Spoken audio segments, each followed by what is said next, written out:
কাজ্জাব বিন ইবলিস। আমি এই কুত্তাটার নাম নিতে চাই না, কারণ এটা মুসলমান না। এই কাজ্জাব বিন ইবলিস সে যে একটা কথা বলেছে, এটা আমি মেনে নিতে পারি নাই। এই কথার পর তার প্রতি আমার এত ঘৃণা আসছে, আমি কাছে পেলে আমার জুতা তারে ক্ষমা করবেন। কাজ্জাব বিন ইবলিসটারে চিনছেন না আপনারা? এইসব কাজ্জাব বিন ইবলিস আর নাস্তিক ব্লগারদের মধ্যে পার্থক্য কি? আমি তো পাই না। পার্থক্য শুধু লেবাসের। মাহমুদ ইবনুর রবি, ওনার বয়স ছিল 5 বছর। আম গাছে জাম ধরতে পারে, ধরে না। অমাবস্যা রাতে চাঁদ উঠতে পারে, উঠে না। শুয়ের ছিদ্র দিয়ে লাঙ্গলের ফাল ঢুকতে পারে, ঢোকে না। শুয়ের ছিদ্র দিয়ে লাঙ্গলের ফাল ঢুকে যেতে পারে, আম গাছে জাম ধরে যেতে পারে, অমাবস্যা রাতে চাঁদ উঠে যেতে পারে, এগুলো ঘটে যেতে পারে। আমি যে কথা বললাম এতে সন্দেহ আছে বলে কিয়ামত পর্যন্ত চেষ্টা করলে সরিষা ঢোকানো যাবে না। তার নাম বুখারী মুসলিম। হুজুর ভুল বুঝেছেন, হুজুর বুঝতে পারেননি আমার বক্তব্য। হুজুর মানুষ মনে করেছেন বিরোধিতা করলেই সফলতা আসা যায়। হুজুর বলছেন ইমাম আহমদ বিন হাম্বল 40 লক্ষ হাদিসের 10 লক্ষ হাদিসের হাফেজ ছিলেন, তারপরেও বক্তব্যে চ্যালেঞ্জ দিতে পারেননি। আর এখনকার সাধারণ আলেম বক্তব্য চ্যালেঞ্জ দিয়ে যায়। হুজুর বুঝতে পারেননি আমি কোথায় চ্যালেঞ্জ দিয়েছি। আমি ওই সময় বলেছি আম গাছে জাম ধরতে পারে, যখন বলেছি হাদিস বুখারী মুসলিম। হুজুর বুঝতে না পারে উল্টা বদনাম করে বেড়াচ্ছেন। হুজুর একটু খোঁজ নিয়ে দেখেন না আসলে ঘটনা কি।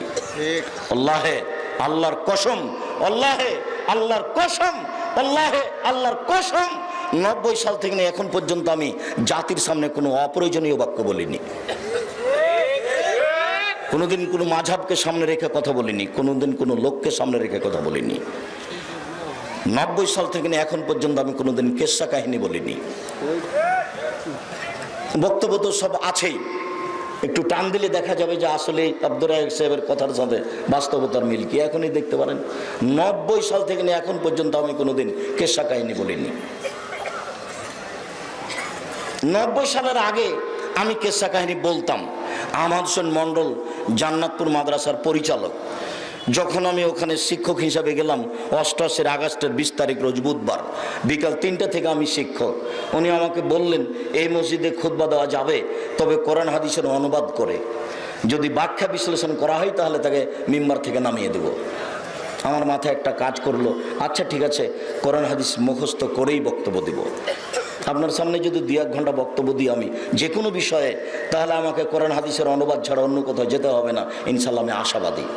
আল্লাহর আরো অশেষ রহমত যে বড় বড় হাদিস যদি আমি অনুবাদ করি, তাহলে একটা বাক্যের পরে যে বাক্যটা আছে ওটা আমার মাথায় রেডি হয়ে আছে, ওই বাক্য আগে পিছু হবে না। এইভাবে আমি দেখতে পাই। আর আসলে এগুলো বোঝা যায় ওই যখন আমরা কি ওই ওটার নাম ওই যে গেলাম যে দুবাইয়ে আমাদের আলোচনাতে গিয়ে পিস টিভিতে গিয়ে একটা নাম আছে টক শো, একটা নাম আছে টিভি টক। এখন টিভি টক বিষয়ের উপরে কথা বলতে হবে, তখন তো আমাদের জানা ছিল না একটা বিষয়ের উপরে 8টা বক্তব্য দিতে হবে। তো 2-1 জনকে দেখা গেছে যে একটা বিষয়ে একটা বক্তব্য দেওয়ার পরে আর কিছু নেই, মানে যা একটু জানা ছিল 30 মিনিটে সব শেষ হয়ে গেছে। এখন 30 মিনিটে যে শেষ হয়ে গেছে, তো একটা এপিসোড বা একটা বক্তব্য হলো, এখন আরো যে 7টা নিবে। আর ওই কঠোর লোকটার নাম এজাহার ফরিদি, ও খুব কঠোর, মানে নিবেই, নইলে আপনাকে বিকেলে গাড়ি দিবে না যেতে, খুব কঠিন। তো একজন হুজুর একটার পরে আর নেই, দেখবেন যে আর দেওয়াই যাচ্ছে না। আমরা ছিলাম, মুজাফফরও সাথে ছিল। আল্লাহর অশেষ আমাদের উপরে রহমত ছিল যে আমাদেরকে কোনোদিন কোনো আলোচনা থেকে বিষয়ভিত্তিক আলোচনা 2 দিন 3 দিন ফিরে আসতে হয়নি। মাঝে মধ্যে ইজহার ফরিদি বলতো, আব্দুর রাজ্জাক সাহেব আপ আজকে 40 এপিসোড দেনা হয়, আপনাকে আজকে 40টা বক্তব্য দিতে হবে। তখন হজরত আমি হজরত খাস কে কেউ কর রহে হ্যাঁ, আপ জব তক রহেঙ্গে মাই রহুঙ্গা। আরে 40টা আপনি খাস করছেন কেন? যতক্ষণ আপনি থাকবেন ততক্ষণ আমি থাকবো ইনশাআল্লাহ। তা আমরা 250-300 করে বক্তব্য দিয়েছিলাম, যেগুলো টিভি টক একটার পর একটা। আর টক শোতে তো বক্তব্য লাগে না, ওখানে মুরব্বীর কাছে আসলো, উনি 2-একটা কথা বললেন, মুজাফফরের কাছে আসলো 2-একটা কথা বললো, আমার কাছে আসলো 2-একটা কথা, মনের মতো হয় হোক না হয় না হোক, 2 মিনিট পরে আর নেই আমার কাছে। টক শো এমনিতেই চলে, কিন্তু টিভি টক বিদ্যা ছাড়া চলে না। এক ভদ্রলোক ওই 1 মিনিট সাগরের পাড়ে হোটেলে হোটেল ভাড়া নিয়েছে বক্তব্যের জন্য, শুনেছিলাম 3 লক্ষ রুপিয়া 2 দিনের জন্য। তো এক ভদ্রলোক কোরআন না বিজ্ঞান বক্তব্য দিবে, অন্তত 8টা বক্তব্য দিতে হবে। তো কোরআন না বিজ্ঞান বক্তব্য দিতে যে মোট 2টা হয়েছে, আর নেই।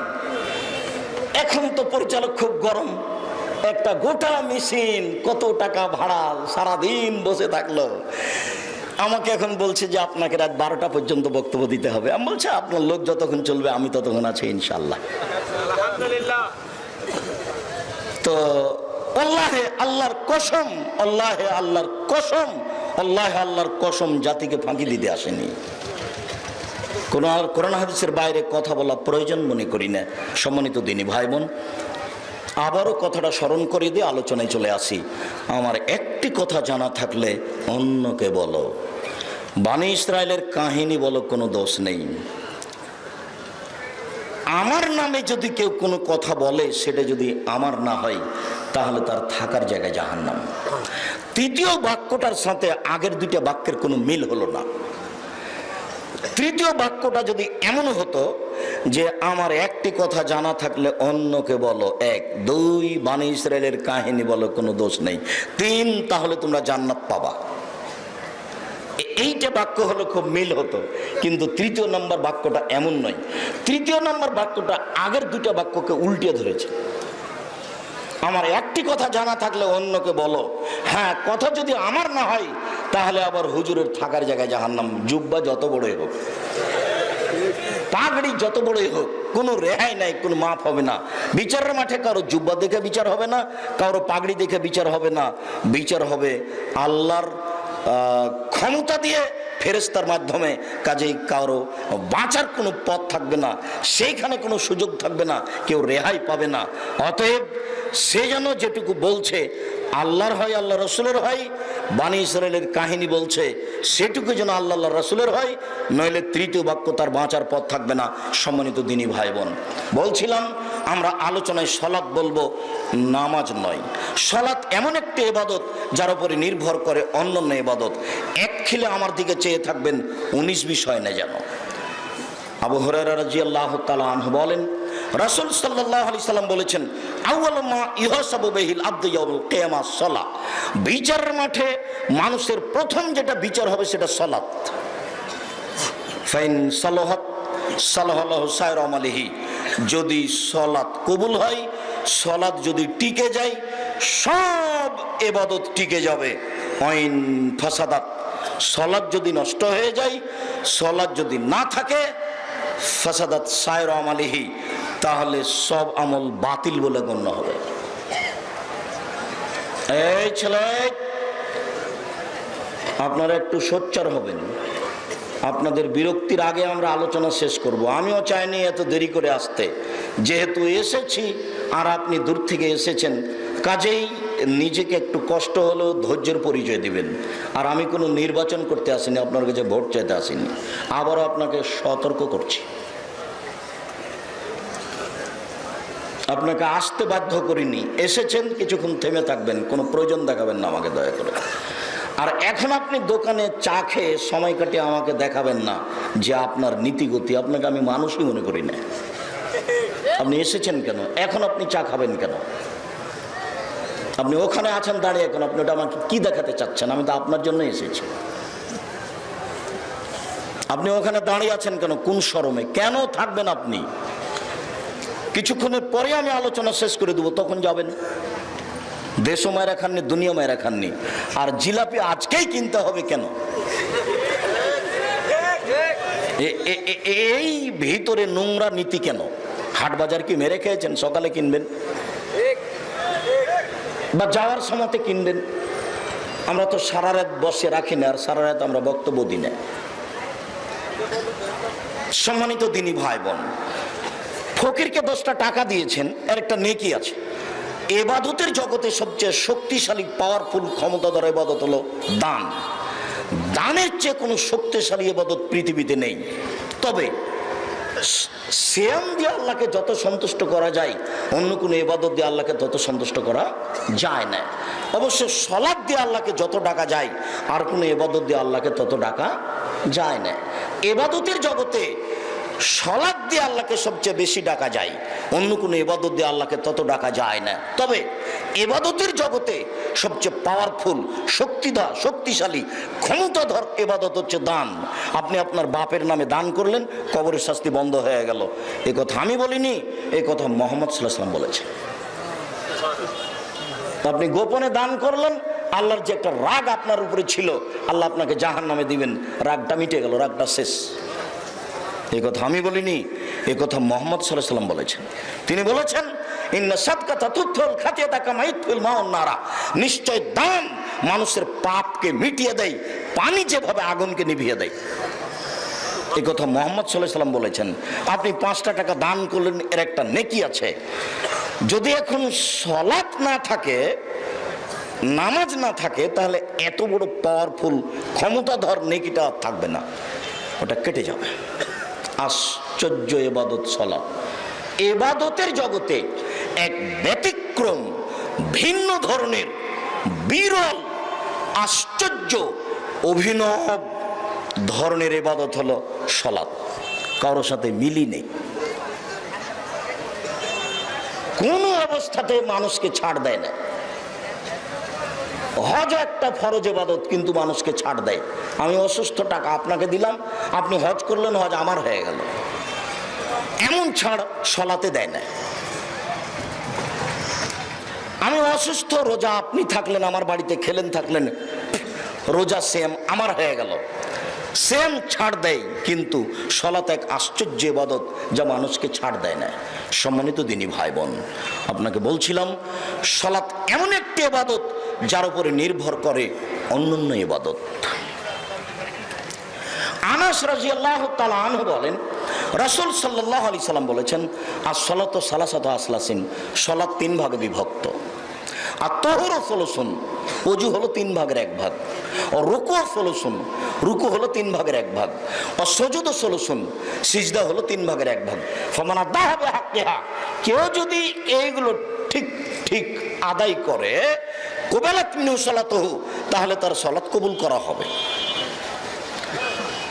কুবিলাত সায়রা আমালিহি, তার সব আমল কবুল করা হবে। ওয়াইন রুদ্দাত আলাইহি সালাতুহু, আর যদি সালাত তার উপরে প্রত্যাখ্যান করা হয়, তাহলে রুদ্দাত আলাইহি সায়রা আমালুহু, তার সব আমলকে প্রত্যাখ্যান করা হবে। কোন ইবাদত আল্লাহর দরবারে কবুল হবে না। হজ একটি গুরুত্বপূর্ণ ইবাদত। রাসূল সাল্লাল্লাহু আলাইহি সাল্লাম বলেন, মানুষ যদি হজ করে, তার হজ যদি কবুল হয়ে যায়, তাহলে সে হয়ে যায় সেই দিনের মতো যেদিন তার মা তাকে জন্ম দিয়েছে। হজ একটা কত বড় ইবাদত যে সে নিষ্পাপ হয়ে যায়, যেদিন তার মা তাকে জন্ম দিয়েছে সেই দিনের মতো হয়ে যায়। এক আশ্চর্য ইবাদত। সেই হজ যদি আপনার সালাত না থাকে, তাহলে হজ আর দেখতে পাবেন না, ওটা কেটে গেছে। তাহলে আপনি কি বুঝলেন? তাহলে বুঝলাম যে ইবাদতের জগতে সালাত আদায় করা ছাড়া আর কোনো পথ নেই। অন্য ইবাদত কম হলেও চলবে, কেননা অন্য ইবাদতের উপরে সালাত নির্ভর করে না। অন্যান্য ইবাদতই পাল্টা কার উপরে নির্ভর করে? সালাতের উপরে নির্ভর করে। সম্মানিত দিনী ভাই বোন, আল্লাহ তাআলা বলেন, ফাসল্লি লিরাব্বিক, মুহাম্মদ সাল্লাল্লাহু আলাইহি সাল্লাম, আপনি আপনার প্রতিপালককে সন্তুষ্ট করার জন্য সালাত আদায় করুন। মহান আল্লাহ বলেন, আকিমুস সালাত লিযিকরি, মুহাম্মদ সাল্লাল্লাহু আলাইহি সাল্লাম, আপনি সালাত আদায় করুন আমাকে ডাকার জন্য। সালাত দিয়ে আল্লাহকে ডাকা যায়। আল্লাহ তাআলা বলেন, ইন্নাস সালাতা তানহা আনিল ফাহশাই ওয়াল মুনকার ওয়া লাযিকরুল্লাহি আকবার, নিশ্চয়ই সালাত মানুষকে অশ্লীল অপছন্দ কাজ থেকে দূরে রাখে। আর সালাত হচ্ছে আল্লাহকে ডাকার পৃথিবীতে সবচেয়ে বড় মাধ্যম। সালাত দিয়ে আল্লাহকে যত ডাকা যায়, আর কোনো ইবাদত দিয়ে আল্লাহকে তত ডাকা যায় না। 1 মিনিট এক খেয়ালে আমার দিকে চেয়ে থাকবেন। সালাত যে আল্লাহকে ডাকার ব্যতিক্রম মাধ্যম, তা আপনাকে আমি দেখাচ্ছি। একটা লোক মারা গেছে, কাপড় দিয়ে তাকে ঢেকে দেন, ডান দিকে হাতে হাতে, ডান দিকে মুখ করবেন না। অজু দিয়ে গোসল দেন, অজু দেওয়ার পূর্বে পেট চেপে পেশাব পায়খানা বের করবেন না, তা বিদাত গুনাহ হবে। অজু দেওয়ার পূর্বে গোঁফ কেটে ছোট করবেন না। অজু দেওয়ার পূর্বে নখ কাটবেন না। অজু দেওয়ার পূর্বে পরিষ্কার পরিচ্ছন্নতার কোনো কাজ করবেন না। শ্বাস বন্ধ হয়ে গেছে, সব কাজ বন্ধ। শ্বাস বন্ধ হওয়ার আগে এগুলো ছিল, এখন আর কোনো কাজ করা যাবে না। যা করতে যাবেন সবই তো গুনাহ হবে।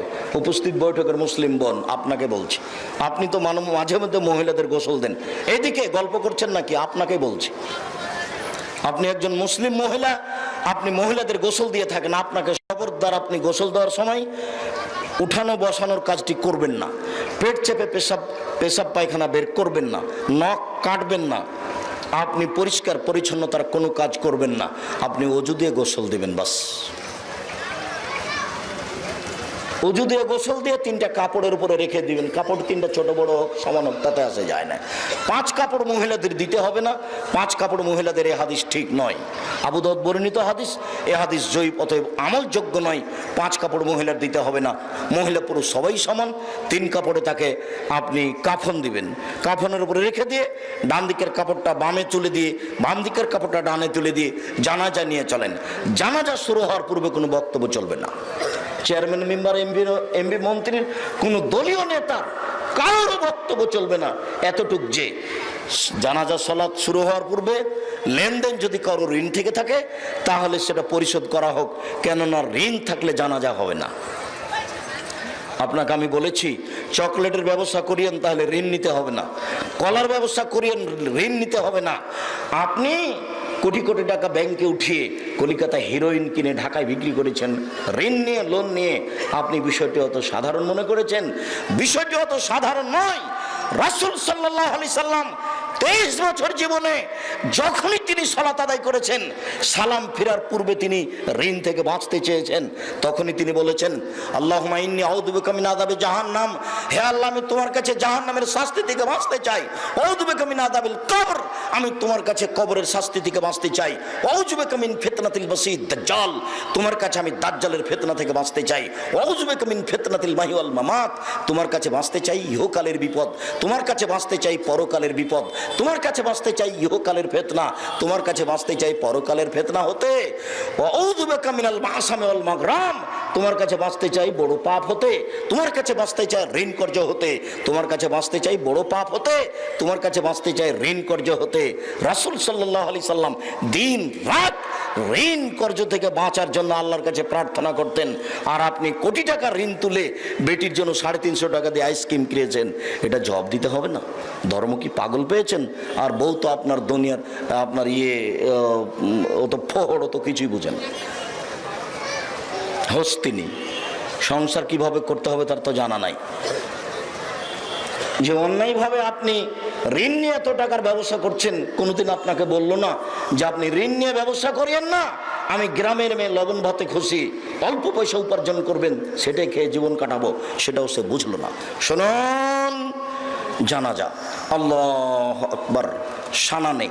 আউযুবিল্লাহ, বিসমিল্লাহ, সূরা ফাতিহা, বিসমিল্লাহ, অন্য একটি সূরা, আল্লাহু আকবার, দুরুদ, আল্লাহু আকবার, বিশেষ দোয়া, আল্লাহুম্মা গফির লাহু, আল্লাহ তুমি লোকটাকে ক্ষমা করো, আরহামহু, তুমি তার প্রতি রহমত নাযিল করো, আফি, তুমি তাকে মাফ করো, আফানহু, তুমি তার প্রতি নিরাপত্তা অবতীর্ণ করো, আকরাম নজলাহু, তুমি তাকে দামি সম্মানী খাদ্য খেতে দাও, আস্তেমাত খালাহু, তুমি তার থাকার জায়গা প্রশস্ত করে দাও, আকসাল বিল মায়া সালজাল বারাত কামানা কায়তা সাবল বিজমিনা দানাস, তুমি তাকে ঠান্ডা স্বচ্ছ পানি দিয়ে ধুয়ে পরিষ্কার করে দাও, যেমন ভাবে সাদা কাপড়কে ময়লা থেকে ধুয়ে পরিষ্কার করা হয়। আব্দুল্লাহু দারান খায়রান মিন দারিহি, দুনিয়াতে যে বাড়ি ছিল তার চেয়ে সুন্দর বাড়ি দাও। আহলান খায়রান মিন আহলিহি, দুনিয়াতে যে পরিবার ছিল তার চেয়ে সুন্দর পরিবার দাও। ও জাওজান খায়রান মিন জাওজিহি, দুনিয়াতে যে স্ত্রী ছিল তার চেয়ে সুন্দর স্ত্রী দাও। আদখিলুল জান্নাহ, তুমি তাকে জান্নাতে প্রবেশ করাও। ওয়াইদু মিন আযাবিল কবর, তুমি তাকে কবরের শাস্তি থেকে বাঁচাও। মিন আযাবিন নার, তুমি তাকে জাহান্নামের শাস্তি থেকে বাঁচাও। আল্লাহুম্মা গফির লি হাইয়িনা, আল্লাহ যারা আমাদের জীবিত তাদের তুমি ক্ষমা করে দাও। ও মাইয়েতেনা, যারা আমাদের মারা গেছে তুমি তাদের ক্ষমা করে দাও। ও শাহেদেনা, যারা জানাজায় উপস্থিত হয়েছে তাদের তুমি ক্ষমা করে দাও। ও গায়েবেনা, যারা জানাজায় উপস্থিত হতে পারেনি তাদের তুমি ক্ষমা করে দাও। ও সাগিরেনা, যারা আমাদের ছোট তাদের তুমি ক্ষমা করে দাও। ও কাবিরেনা, যারা আমাদের বড় তাদের তুমি ক্ষমা করে দাও। ও দাকারেনা, যারা আমাদের পুরুষ তাদের তুমি ক্ষমা করে দাও। ও উনসানা, যারা আমাদের মহিলা তাদের তুমি ক্ষমা করে দাও। আল্লাহুম্মা মান আহইয়াতাহু মিন্না ফাইলিল ইসলাম, আল্লাহ তুমি আমাদের যাকে জীবিত রাখবে মুসলমান করে জীবিত রাখো। ওমান তাওফাইতাহু মিন্না ফাতাওফা আলাল ঈমান, আল্লাহ তুমি আমাদের যাকে মারবে তাকে ঈমানদার করে মারো। আল্লাহুম্মা লা তাহরিমনা আজরাহু ওয়া লা তাফতিরনা বাদা, আল্লাহ এই লোকটা চলে যাওয়ার কারণে আমরা যে দুঃখিত হয়েছি তাতে তুমি আমাদের বঞ্চিত করো না, তাতে তুমি আমাদের নেকি দান করো। এই লোকটা চলে যাওয়ার পরে তুমি আমাদের বিপদগামী করো না। আসসালামু আলাইকুম রাহমাতুল্লাহ, আসসালামু আলাইকুম রাহমাতুল্লাহ। এ হচ্ছে সালাত। সালাত মানে ডাকা। আল্লাহু আকবার থেকে সালাম পর্যন্ত দেখবেন শুধু আল্লাহকে বলতেই আছে। 1 মিনিট প্রয়োজন দেখাবেন না দয়া করে। এখন কোনো হাইকোর্ট জজ কোর্ট নেই যে আপনার হাইকোর্ট ছুটে যাবে, এরকম কোনো প্রয়োজন দয়া করে আমাকে দেখায়েন না। আপনি আমার দিনী ভাই, আপনি আমার দিনী বোন, ভদ্রতা বজায় রেখে চুপচাপ বসে থেকে অল্প কিছুক্ষণ সময় আলোচনা শোনার চেষ্টা করুন। ইবাদতের জগতে আল্লাহকে ডাকার সবচেয়ে ব্যতিক্রম বড় মাধ্যম হলো সালাত। সম্মানিত দিনী ভাই বোন, আপাতত এখানেই শেষ করছি। সালাত আদায় করতেই হবে এই কথাটি, যে উজু করে সালাত আদায় করতে হয়, পানি নেই তায়াম্মুম করে সালাত আদায় করবেন, মাটি নেই বিনা উজুতে বিনা তায়াম্মুমে সালাত আদায় করবেন। কেবলার দিকে মুখ করে সালাত আদায় করতে হয়, কেবলা বোঝা যায় না, কেবলা ছাড়াই সালাত আদায় করবেন। দাঁড়িয়ে সালাত আদায় করতে হয়, দাঁড়িয়ে থাকা যায় না। বসে থেকে সালাত আদায় করবেন, বসে থাকা যায় না। শুয়ে থেকে সালাত আদায় করবেন। পরিষ্কার কাপড় পরে সালাত আদায় করতে হয়, পরিষ্কার কাপড় নেই, যেই কাপড়ে পেশাব পায়খানা লেগে আছে এই কাপড় পরেই সালাত আদায় করবেন। পরিষ্কার অপরিষ্কার কোনো কাপড়ই নেই, আপনি উলঙ্গ অবস্থায় আছেন, এই অবস্থাতে আপনাকে সালাত আদায় করতে হবে। তাই কথার কথা মাঝে মধ্যে আপনাকে বলে থাকি, ইরাকে, আফগানিস্তানে, মায়ানমারে, যে কোনো মুসলিম দেশে মার্কিন সৈন্য ঢোকে, কোনো মুসলিম মহিলাকে 10 জন 12 জন মিলে ধর্ষণ করে, এরপরে পরন থেকে কাপড় খুলে নিয়ে উলঙ্গ অবস্থায় হাঁটতে বাধ্য করে। এই সময়ে যদি সালাতের টাইম হয়ে যায় তাহলে মুসলিম মহিলাকে নগ্ন অবস্থায় মার্কিন সৈন্যের সামনে সালাত আদায় করতে হবে, করতেই হবে। সালাত এক আশ্চর্য ইবাদত। যতক্ষণ পর্যন্ত বিবেক আছে, জ্ঞান আছে, ততক্ষণ পর্যন্ত যে অবস্থাতে আছেন না কেন আপনাকে সালাত আদায় করতেই হবে, আপনি বাধ্য। সম্মানিত দিনী ভাই বোন, যে কোনো মূল্যে যে কোনো অবস্থাতে টাইম হয়ে গেলে সালাত আদায় করতে হবে, জরুরি। বলছিলাম যারা সালাত আদায় করে না তারা কেমন? রাসূল সাল্লাল্লাহু আলাইহি সাল্লাম বলেন, বাইনাল আবদু ওয়া বাইনাল কুফরি তারকুস সালাহ। যারা সালাত আদায় করে তারা মুসলমান, আর যারা সালাত আদায় করে না তারা কাফের। রাসূল সাল্লাল্লাহু আলাইহি সাল্লাম এক বৈঠকে বলেন, মান তারাকা সালাতা মুতাআম্মিদান ফাকাদ কাফারা। কেউ যদি ইচ্ছাকৃত সালাত ছেড়ে দেয় তাহলে সে কাফের হয়ে গেল। বিবরণে এটাই বোঝা যায়। এই আলোচনা এই অংশ এই 2 কথাতেই শেষ করলাম। পরের কথা, যারা সালাত আদায় করে কিন্তু রাসূল সাল্লাল্লাহু আলাইহি সাল্লামের পদ্ধতিতে করে না তারা কেমন? এদের ব্যাপারে আল্লাহ তাআলার হুঁশিয়ারি, সাবধানবাণী। ফাওয়াইলুল লিল মুসাল্লিন আল্লাযীনা হুম আন সালাতিহিম সাহুন। ধ্বংস সুনিশ্চিত তাদের জন্য, ওয়াইল নামক জাহান্নামে যাবে তারা যারা অমনোযোগ সহকারে সালাত আদায় করে। যারা ঠিক ঠিক সালাত আদায় করে না তাদের জন্য ওয়াইল নামক জাহান্নাম সুনিশ্চিত, তারা এই জাহান্নামে যাবে সালাত আদায় করার পরেও।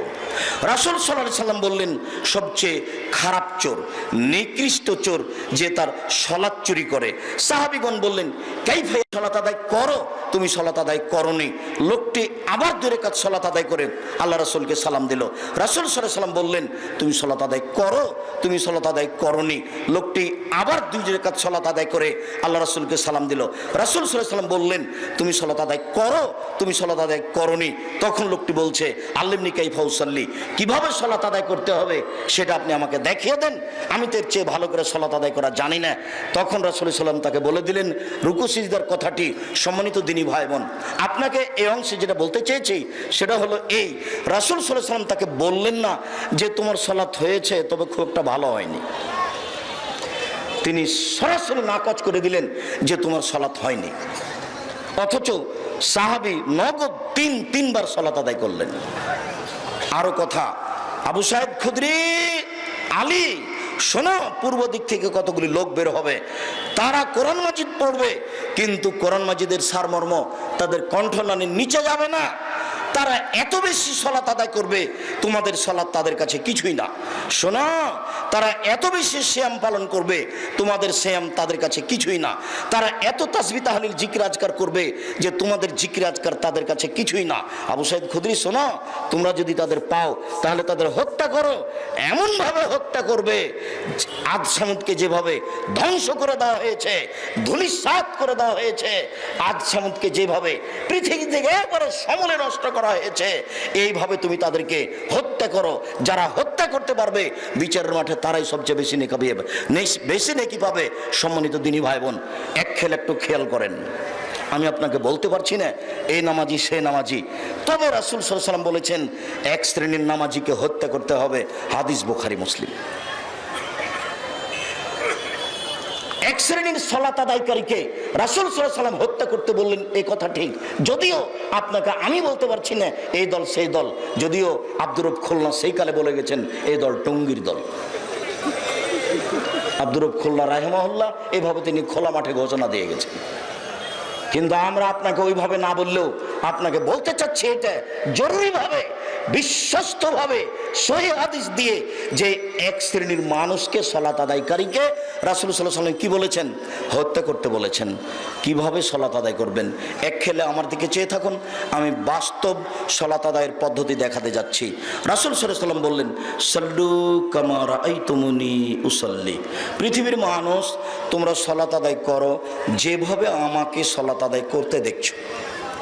এখন তো মুহাম্মদ সাল্লাল্লাহু আলাইহি ওয়াসাল্লাম বেঁচে নেই, তা আপনি কিভাবে তাকে দেখে সালাত আদায় করবেন?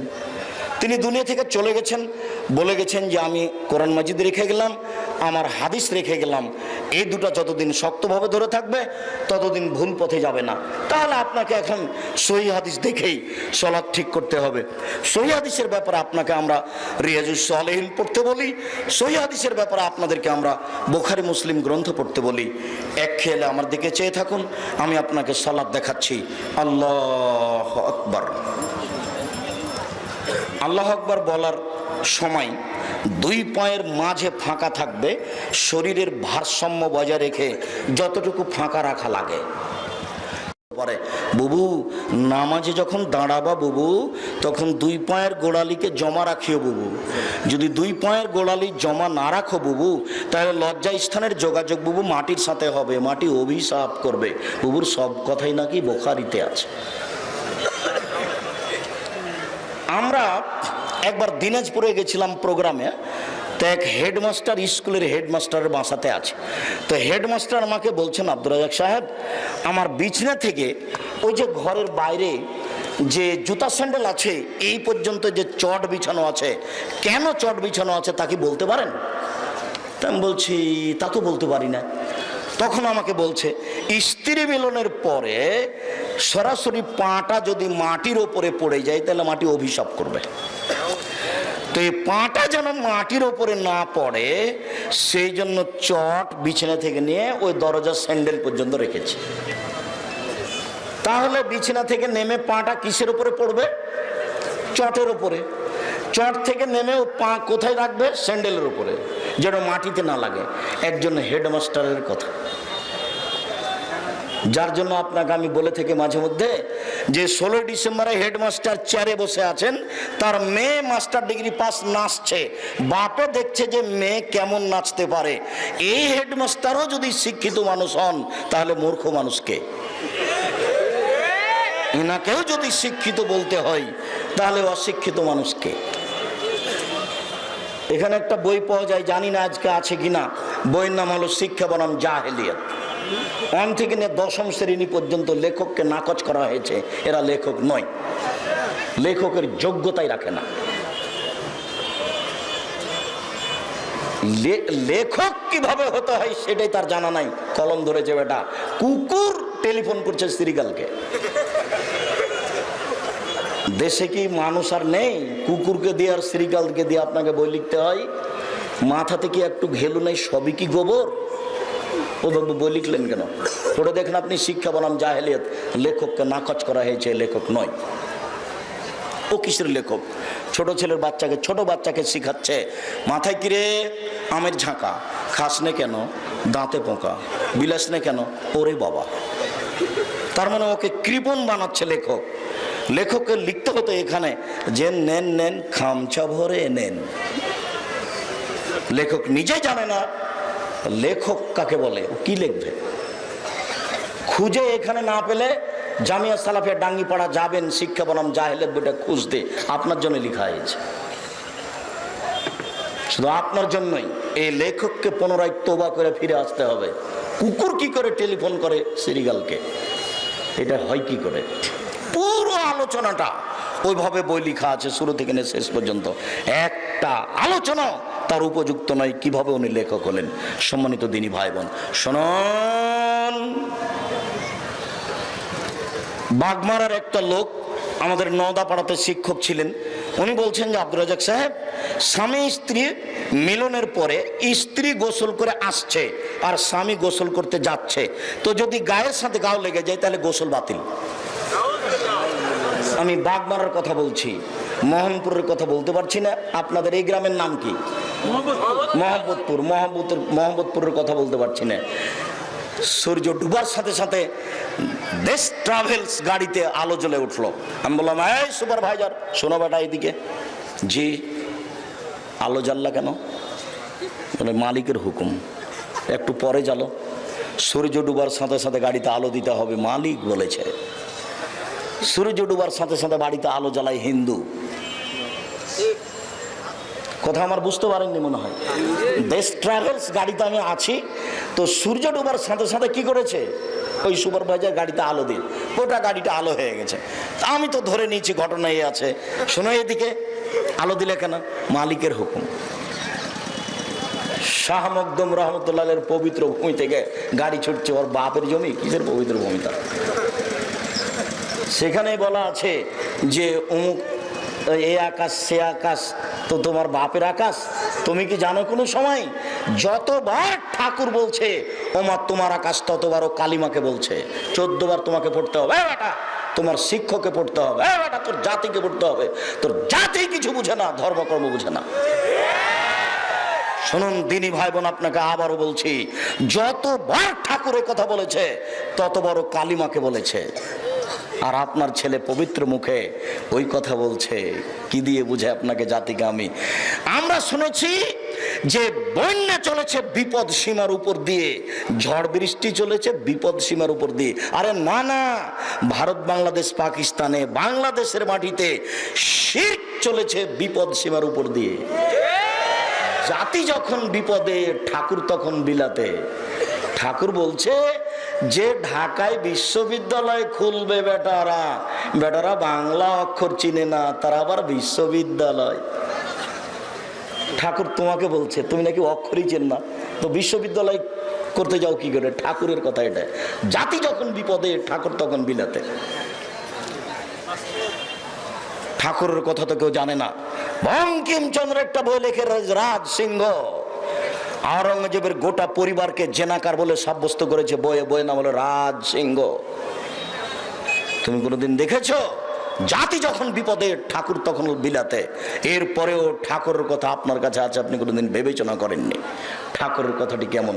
সম্মানিত দিনী ভাই বোন, মহিলা বৈঠকের মহিলাকে সাবধান করছি, উপস্থিত বৈঠকের মুসলিম বোন আপনাকে বলছি, এই মেয়ে তোমাকে বলছি, কথা বলছো কেন?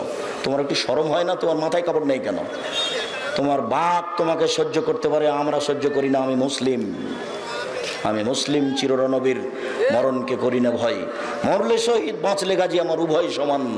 মরাও যতটুকু, বাঁচাও ততটুকু, উভয়ই সমান। অতএব তোমার বাপ কাপুরুষ হতে পারে, আমাকে কাপুরুষ মনে করো না। তোমার লজ্জা নেই, তোমার জাতির নেই, তোমার বাপের নেই, তোমার মায়ের নেই। তুমি এখন মাথায় কাপড় না দিয়ে আমাদের সামনে বসে থাকো কি করে? তুমি নাকি ক্লাস 10-এ পড়ো, তুমি নাকি মাস্টার ডিগ্রি পাস করেছো। শরম করো না কেন? তোমাকে আমি খাটো করতে আসিনি। তুমি ভালো ঘরের মেয়ে, তুমি বড় হও না। তোমার বাপ হাজি, তোমার দাদা হাজি, তোমার নানা হাজি, তোমরা সবাই বড় ঘরের মানুষ, তুমিও বড় হও না। সুন্দর জাকজমক ভালো দামি মানের কাপড় চোপড় পরে স্কুল কলেজে যাও। ল্যাংটা হলে কেন? তোমার দাদা কি তোমাকে এটাই শিখালো? তোমার নানা কি তোমাকে এটাই শিখালো? দুঃখিত, 1 মিনিট, দুঃখিত মনে কিছু নিয়েন না। 1 মিনিট এক খেলে চেয়ে থাকবেন। এই ছেলেরা, আমার এখানে শব্দ আসে কি করে? তাহলে কি মোহাম্মদপুরের এই ছেলেরা অযোগ্য? তোমরা প্রোগ্রাম করতে পারো, পরিবেশ সেরকম হলে আমাকে দাওয়াত দেবে না। তোমার মুখ দেখে আমাকে দাওয়াত নিতে হবে এটা আমি মনে করি না।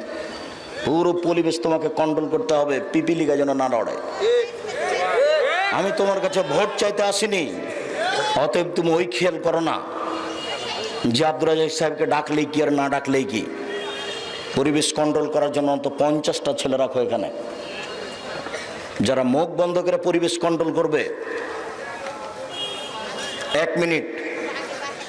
জাবের রাদিয়াল্লাহু তাআলা আনহু বলছেন, আল্লাহর নবী যুদ্ধ করে এক এলাকা থেকে আসছেন, মদিনায় ঢুকবেন। তখন বলছেন, থামো থামো থামো, তোমরা রাতে এখানে অবস্থান করো, কেউ মদিনায় ঢুকতে পাবে না, সকালে যাব। তখন জাবের রাদিয়াল্লাহু তাআলা আনহু বলছেন, আল্লাহর নবী, আমি নতুন বিবাহ করেছি, আমাকে একটু বাড়ি যেতে অনুমতি দেন না।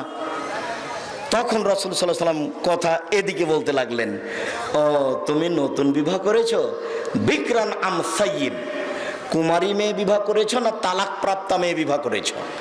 তখন জাবির রাদিয়াল্লাহু তাআলা বলছেন, সাইয়্যিব, আমি তালাক প্রাপ্তা মেয়ে বিবাহ করেছি।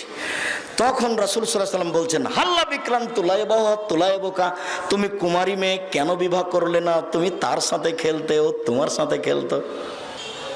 এবার উত্তর দেখেন, এতদূর পর্যন্ত রাসূল সাল্লাল্লাহু আলাইহি সাল্লাম বললেন, এবার উত্তর দিচ্ছেন, আল্লাহর নবী, আমার বাপ উহুদের যুদ্ধে শহীদ হয়েছেন আমার 6 জন বোন রেখে।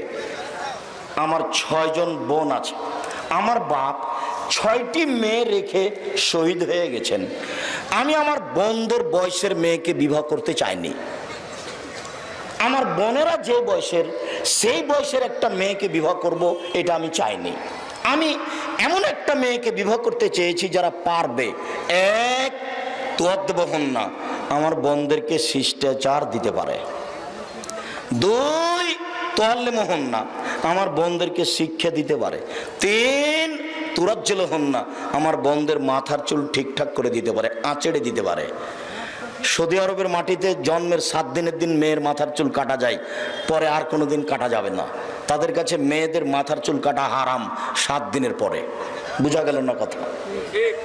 বাংলাদেশে 3, 4, 5 পর্যন্ত পড়ছে, তারপরেও মাথার চুল নেড়ে করা আছে, তারপর এমন ছোট ছোট করে করা আছে, মায়ের অত কষ্ট হয় না। আর আরবিরা মেয়েদের মাথার চুল